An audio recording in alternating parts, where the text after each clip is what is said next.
Ever left a family gathering early just to protect your peace? The last time I saw my sister cry, she was holding a shattered wine glass in one hand and a silver-framed mirror in the other, staring at her own reflection like it had just betrayed her. But that was years ago, long before the bridal shower, long before she laughed that nervous little laugh and told me not to upstage her. Back then, we were just two girls locked in a quiet war of glances and whispers, living under the same roof but in very different worlds, hers glittering, mine invisible. I should have known from the moment she invited me to that shower with her usual over-polished tone, the kind of voice that made everything sound like a compliment dipped in vinegar. "Of course I want you there," she'd said, her smile doing all the lying for her, but just don't show up in something expensive, okay? I mean, I know how artsy you can get, but I really don't want you upstaging me. Then she laughed, tossed her highlighted curls over one shoulder, and sipped her coffee like she hadn't just dug her nails into my skin. And I nodded. Not because I agreed, but because sometimes nodding is easier than explaining why you're tired of being told to dim your light. People assume sibling rivalry ends in childhood, like once you're both over 18, all those little resentments just pack up and leave. But they don't. They dig in deeper. They evolve. They get quieter, meaner, more refined, like wine or poison. Rachel and I weren't just sisters. We were opposites forced to share the same spotlight, even though it had only ever been pointed at her. Growing up, she was the golden one, the cheer captain with a full dance card, straight teeth, and a laugh that teachers loved. I was the one with sketchbooks full of silent rebellion, ink-stained hands, and a bedroom door I kept locked. At school functions, people used to call me the other Miller girl, the phrase dipped in an unspoken question. What happened to her? Even our mother, polished and proper in her pearl earrings and designer scarves, would introduce Rachel with a glowing resume of beauty pageants and GPA scores, then gesture vaguely toward me with, "And this is Emily. She's very creative." They thought I didn't notice, but I did. I noticed everything. So when Rachel called me with that little line, that half-joke wrapped around a threat, it didn't sting like it might have once. It didn't catch me off guard. No, it felt like the last puzzle piece sliding into place. The moment I realized this wasn't just another family obligation.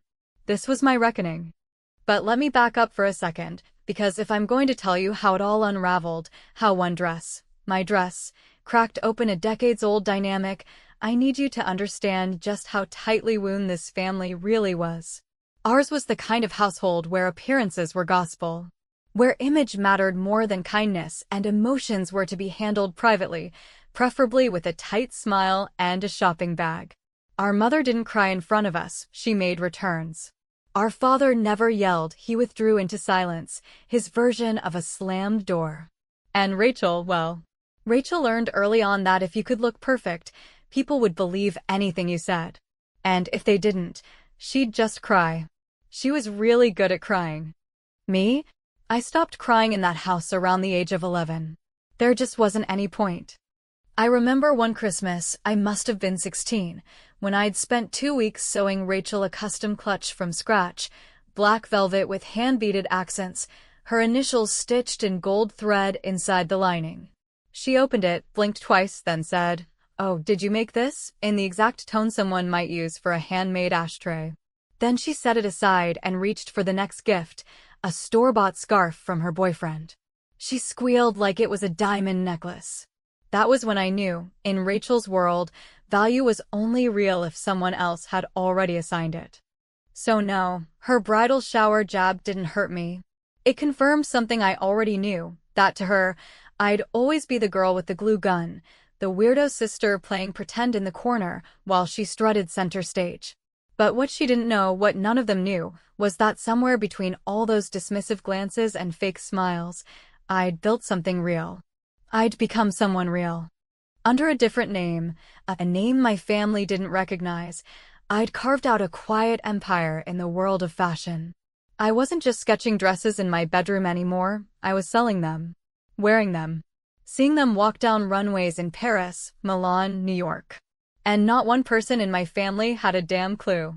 Because I never told them. because telling them would have meant inviting their opinions, their skepticism, their inevitable, "Are you sure that's sustainable?" kind of feedback. I didn't need it. I didn't want it. So I kept it mine. A whole life they couldn't touch. A success they couldn't tarnish. But now they were going to see. The day after Rachel's little request, I pulled out the sketchbook. Not the new ones with clean lines and notes to my atelier, no. This was the old one. The one I started at 17 when the idea first hit me. What if I designed something not to hide in, but to be seen in? I flipped through the pages until I found it, the first concept I ever drew that made me feel dangerous.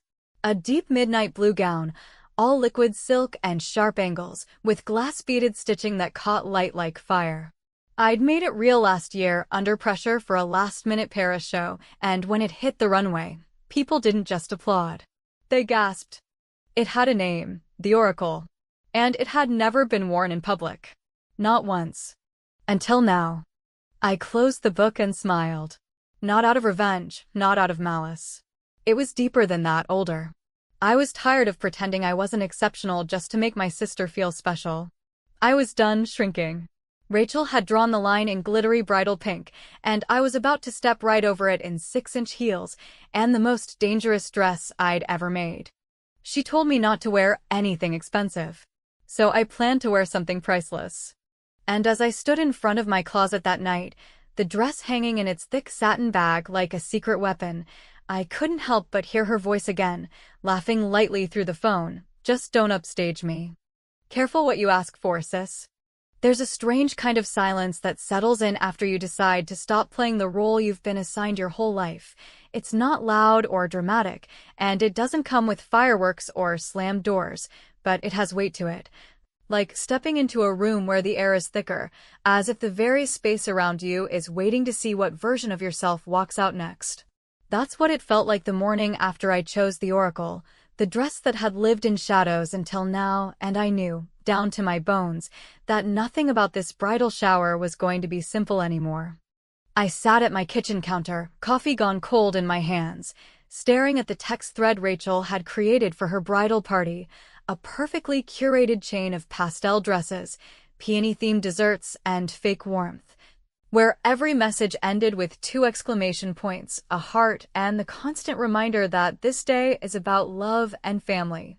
She had labeled the group Rachel's Girls, which felt more like a branding campaign than a support system, and, as always, I was the odd one out, the outlier who didn't quite belong.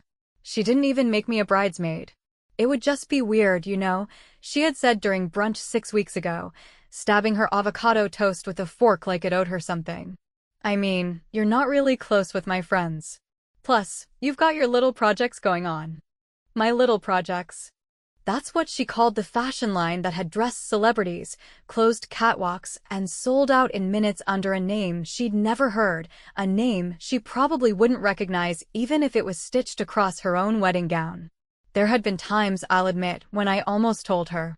When I almost said, "I'm not your awkward little sister anymore, Rachel." But then I'd remember the way she used to roll her eyes at my drawings, the way she'd tell me I should design costumes for school plays instead of wasting time pretending you're some French fashion queen. I'd remember the night I won a regional art competition, and she told everyone at dinner it was adorable that I still used markers. Those memories don't fade. They calcify. They sit beneath the skin like splinters, not enough to cripple you, but always there, always aching. I was 10 when I first realized that my sister wasn't actually kind, she was strategic. Her compliments came with expiration dates, her smiles were performances, and any warmth she offered was conditional. She learned early that beauty could be weaponized, and that charm, if wielded correctly, could excuse almost anything. Our parents, wrapped in their own world of curated success and neighborhood appearances, never saw it, or worse, they saw it and approved. They encouraged it. She was the one they invested in, the one they dressed up like a doll for holiday cards, while I got leftover attention and secondhand affection. When she was 14 and I was 12, she accidentally spilled cranberry juice on the portfolio I'd spent 2 months preparing for an art camp scholarship. She cried, of course. She always cried. My mother hugged her and told me, Don't make a scene, Em. She didn't mean it. You're just sensitive. That word followed me for years, sensitive. As if sensitivity was a flaw, as if feeling deeply meant I was weak. Rachel weaponized it at every turn. Any time I disagreed, she'd tilt her head and offer that sickly sweet tone. You're just overthinking again. You were always so sensitive. But sensitive didn't mean stupid. And it sure as hell didn't mean weak. It meant I saw through people. It meant I remembered things they didn't think I would. And now, finally, it meant I was done playing along. Rachel's latest message landed in the thread like a glitter bomb. Reminder, ladies. No flashy dresses. This is MY Day, not the Met Gala, haha. Keep it soft, light, and simple. Think blush tones, not blood diamonds. It was signed off with a string of wedding-themed stickers and another wink. A few of the girls replied instantly with of course, and LOL got it, and some photo of beige pumps. I didn't respond. I didn't have to. Instead, I walked over to the hall closet and unzipped the thick black garment bag that housed the oracle. The scent of silk and cedar sachets filled the air like ritual. The dress didn't shimmer, it burned. Deep navy so dark it could be mistaken for black in low light, it held itself with that rare balance between elegance and warning. Like it belonged on a woman who knew the cost of being underestimated and had grown tired of the discount. I designed it during a week of insomnia and rage, fresh off the phone from a canceled show, and it had come out of me like a scream, structured bodice, sweeping skirt, glass thread embroidery that traced sharp lines like cracks in stained glass. No one had ever worn it. Not even me. Until now. This wasn't about outshining Rachel, though, let's be honest, that was going to happen. It was about reclaiming the space I had spent my entire life shrinking in. I had been the girl in the background, the punchline, the afterthought for too long. But not anymore. I called my assistant, Mia, who managed my studio under my pseudonym. I need the oracle delivered to me by Friday, I said. There was a pause on the line. You're wearing it? Yes, I replied. I'm wearing it. Anywhere special? To a funeral, I said dryly. Of an old identity. Mia laughed, sharp and low, like she knew exactly what I meant. By the time I hung up, something in me had shifted. It wasn't gloating. It wasn't even revenge. It was peace. The kind of peace that comes from knowing the battle is already over, even if the other side doesn't realize it yet. Let Rachel have her curated perfection, her choreographed joy, her beige-dressed bridesmaids, and perfectly filtered Instagram photos. Let her keep pretending the world was made for her, and everyone else was just supporting cast. I'd let her believe it right up until the moment she saw me walk in and remembered, too late, that I was never the background. I was the designer of the stage. And the moment was already mine.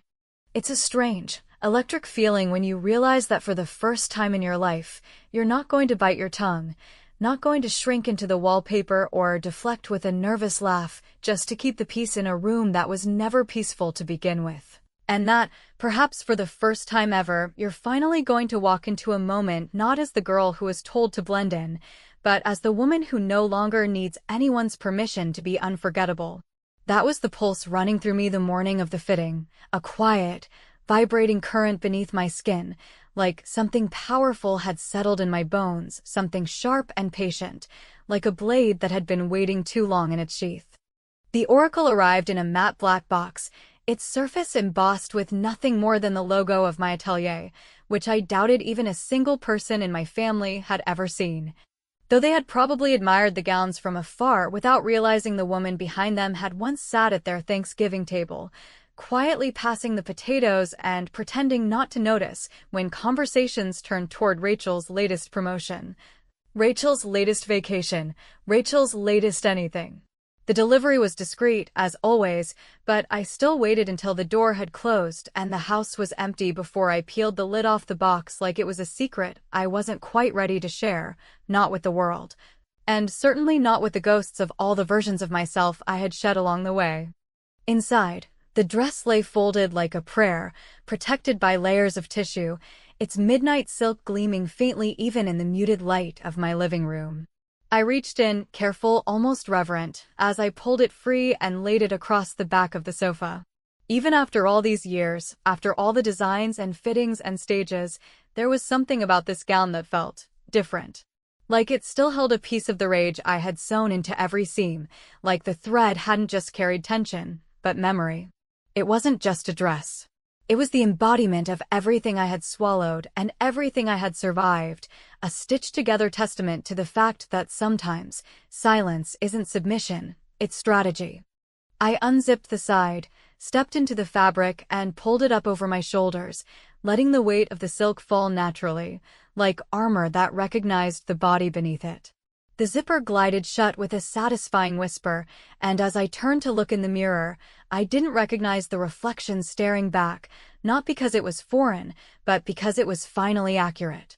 The woman in the mirror wasn't hiding. She wasn't adjusting her posture to seem smaller or worrying about whether someone else might feel outshined. She was present, regal, undeniable. I stood there for a long time, just looking. And then I turned slightly, studying the way the bodice hugged my waist and the skirt flared just enough to command attention without screaming for it. The embroidery along the hem caught the sunlight in fragmented bursts, sending scattered light across the room like quiet explosions. It was elegant. It was severe. It was perfect. And yet, underneath the precision of it all, a thought crept in, quiet but persistent, asking me whether this was too much. Whether it was petty, whether it was cruel, whether I was about to ruin something sacred for the sake of an old score.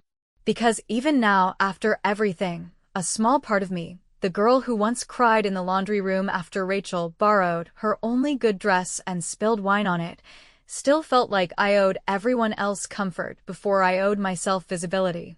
But then I thought about the last family gathering, when Rachel had made that joke about my never-ending quarter-life crisis in front of my uncle and his new wife.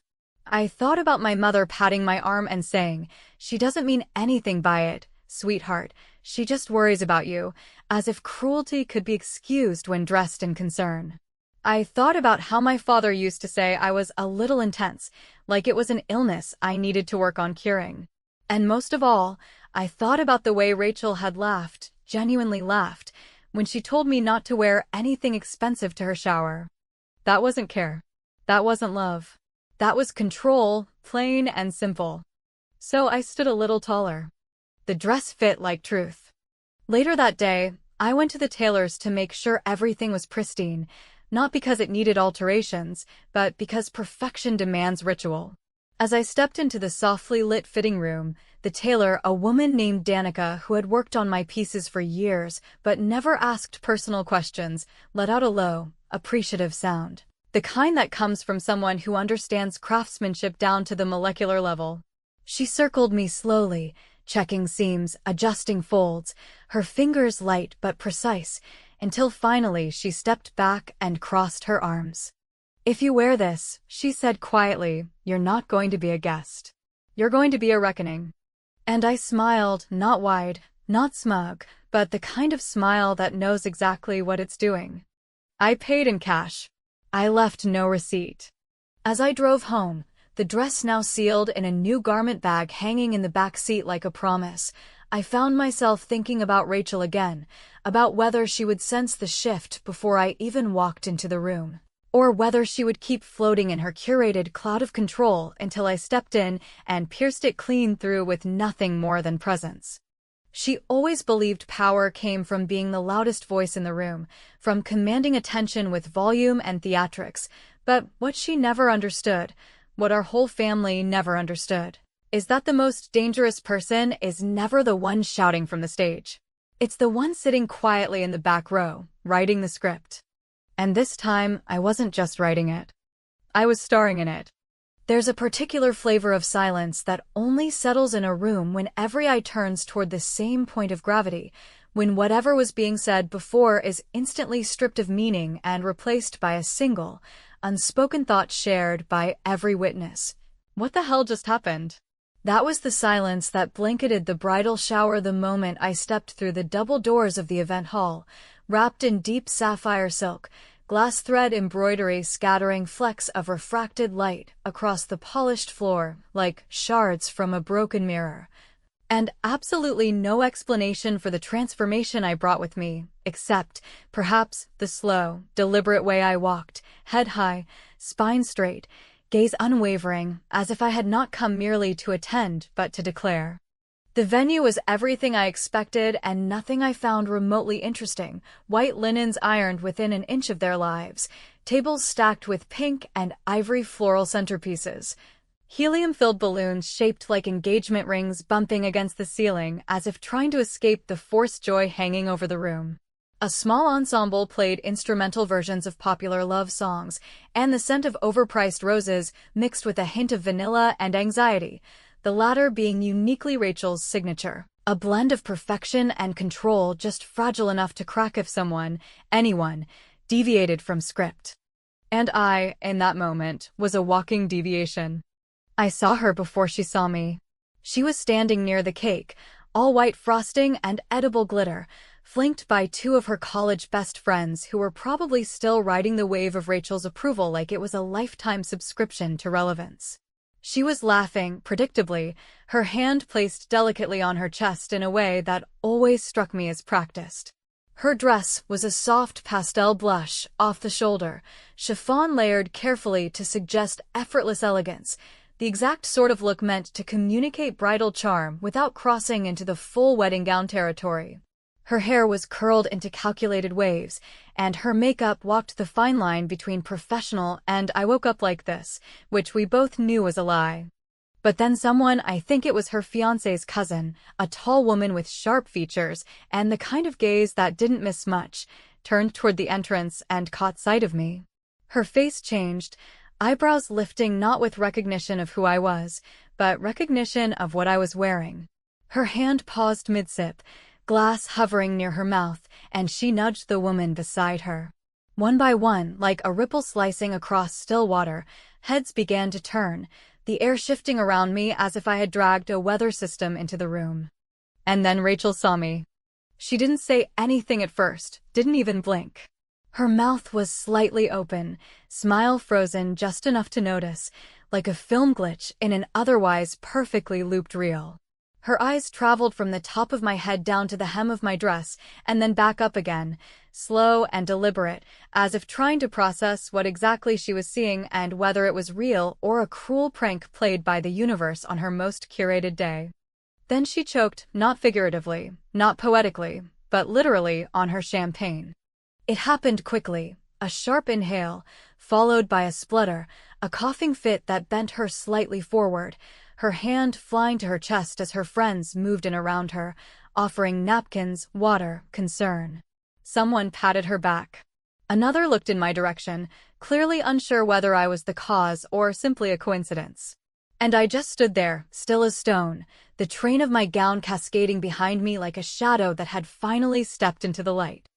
She regained her composure within moments, because of course she did. Rachel was nothing if not a professional at reframing public failure.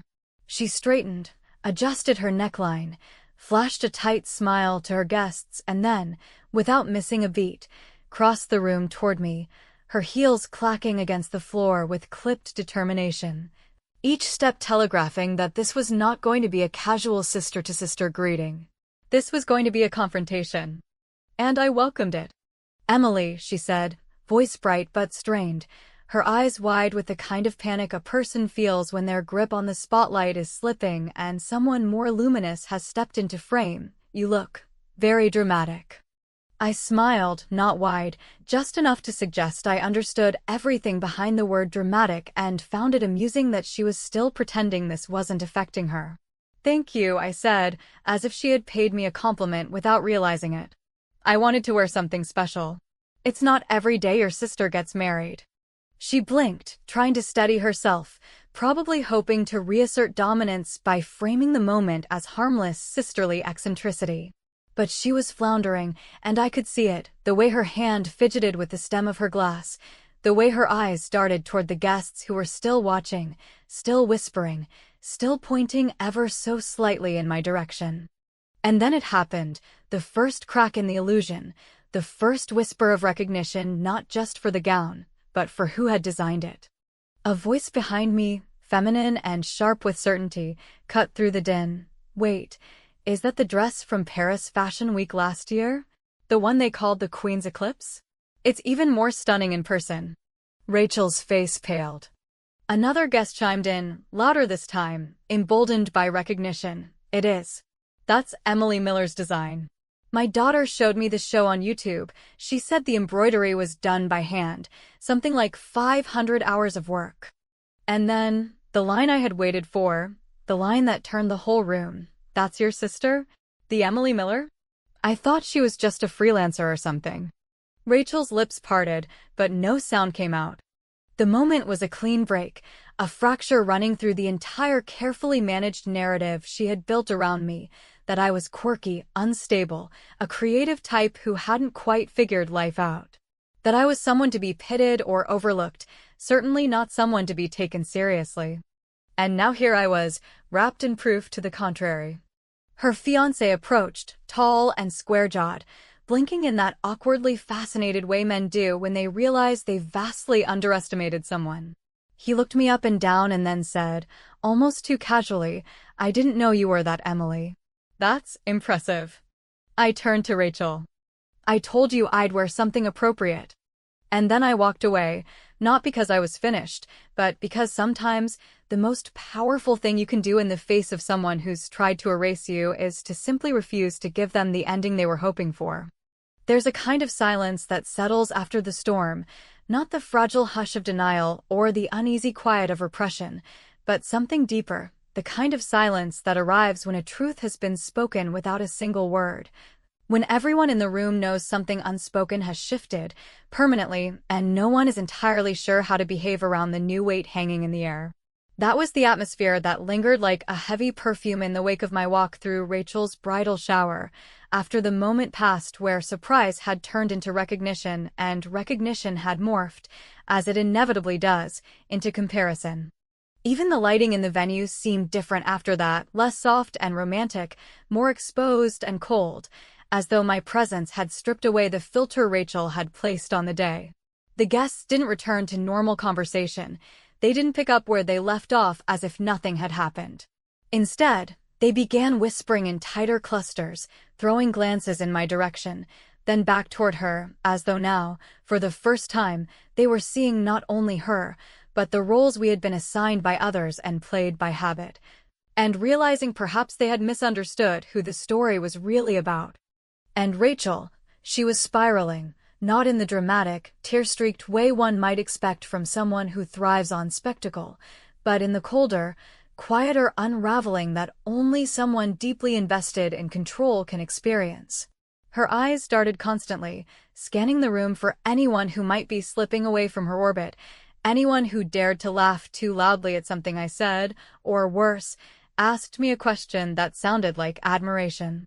She smiled, of course. She kept smiling, because the smile was her last line of defense, the shield she'd worn so long it had become a second skin, but the cracks were visible, and they were spreading. I wandered to the drink table, not because I needed anything, but because I needed a moment away from the performative energy that clung to Rachel like static, and while I was standing there, casually sipping from a flute of champagne that someone had abandoned in their hurry to get closer to me, one of the bridesmaids approached, not one of the loud ones who cooed over monogrammed robes and plastic tiaras, but the quieter one, the one I remembered from years ago as the girl who had borrowed my sketchbook in high school art class and returned it without a word, but with one page delicately reattached after it had come loose. I always knew you'd do something with your designs, she said, her voice low and steady, her gaze not fawning, but respectful in a way that was rare in these spaces. I didn't know it was you until just now. I should have known. I smiled, a real one, not practiced, not cautious, and thanked her, feeling the warm pull of recognition from someone who had seen the early pieces, the ones drawn in the margins of notebooks and shaded with stolen time. And as I turned to place my glass on the table, another woman, one I didn't recognize, but who clearly knew who I was now, stepped in with an entirely different kind of energy. I have to ask, she said, clutching a small purse like it was a lifeline, do you take private commissions? I mean, not for anything massive, just something timeless. I've never seen work like that in person. Your hands must be blessed." Her words were meant to flatter, and I accepted them graciously, but in truth, I was no longer measuring the impact of the dress in compliments. The victory was already carved in something deeper, something more permanent than fleeting praise. Rachel was no longer the center of the room. And she knew it. She tried, valiantly, to pull the gravity back toward her, posing for group photos, raising her voice just a notch too high when delivering a thank you speech, complimenting gifts with exaggerated joy. But each performance landed with diminishing returns. Her audience distracted, no longer hanging on her every word, many of them stealing glances in my direction or, worse for her, approaching me directly with questions and admiration that she could neither redirect nor mute. Eventually, the mood shifted into something even she couldn't salvage. The music continued, the cake was cut, the speeches were made, but there was no joy to be coaxed from a crowd that had already witnessed the real event. The bridal shower didn't end with a bang, or a toast, or a dance. It simply deflated slowly, like a balloon left in the sun too long. People trickled out with polite excuses, lingering by the door just long enough to thank the host, but not so long as to offer another moment to a woman whose spotlight had been stolen without effort, and without apology. I left before the final stragglers. Not out of respect, not even out of weariness, but because I had nothing left to prove. I had arrived as myself, unmasked, adorned in the art I had been told for years was just a hobby, a distraction, a phase, and I had been seen. Truly seen. As I stepped out into the late afternoon air, the sunlight caught the glass beading of my gown and sent fractured rainbows dancing across the pavement. I walked toward my car, heels clicking against the concrete in deliberate rhythm, the dress trailing behind me like the ghost of every apology I had ever forced out of my mouth to soothe someone else's insecurity.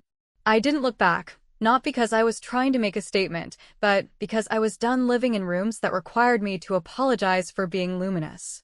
Just as I reached the driver's side door, I heard the sound of hurried footsteps behind me, not the light, casual kind of someone leaving a party, but the sharp, purposeful rhythm of confrontation. I turned slowly, unsurprised to see Rachel standing there, cheeks flushed not from heat but from shame and fury held barely in check.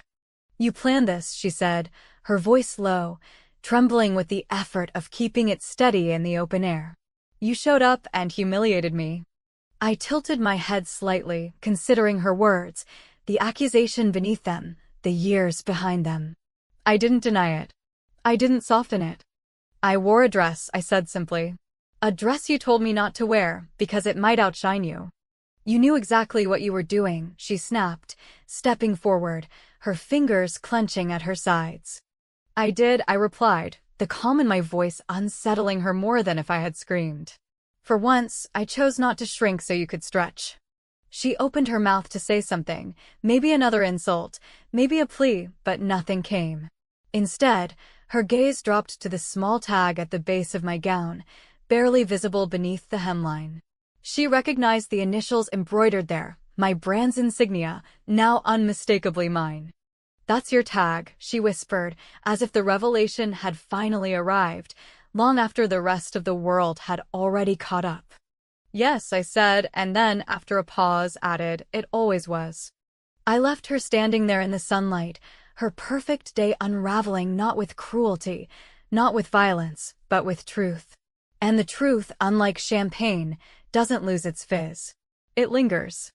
When I got home, I found a message waiting on my phone. It was from a magazine editor, someone I'd worked with in passing, someone who knew me only by my pseudonym, until today. "Everyone's talking about the dress at the shower. We heard who wore it, and who designed it. We want an exclusive. Call me." I didn't respond right away. Instead, I hung up the dress, the silk whispering against the hanger as if exhaling after a long, long wait. I looked at it once more, the way the fabric curved, the lines it traced, a reminder that some things take years to become what they're meant to be. I didn't upstage my sister. I simply stopped pretending I wasn't the damn stage.